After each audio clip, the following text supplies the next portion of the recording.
So DIY change oil tayo sa Mirage manual transmission oil. Ang gamit natin dito is GL475W85 para sa ang odo natin is 89,981 para sa 90,000 km. So gagamit tayo dito ng 24mm na socket wrench.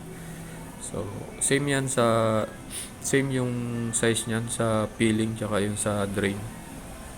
So ang approximately na gamit ko na oil is I think 1.6 liters. So hinintay ko lang siya na mag-overflow doon sa may kung saan ako nagre-refill ng oil. So yun lang yung parang sign na sakto na yung oil na nailagay natin sa transmission oil. So ganun lang din pag nag-change oil kayo.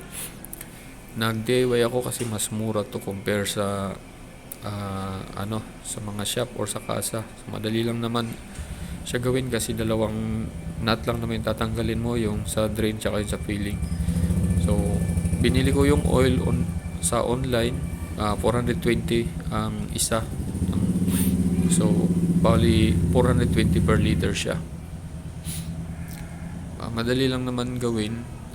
Make sure lang na ma-tighten lahat ng nut after makapag-change oil para maiwasan yung leak or magbawas ng oil kasi delikado yun sa sa transmission kung mawala ng oil. So yun lang ang dapat yung make sure na na naigpitan siya.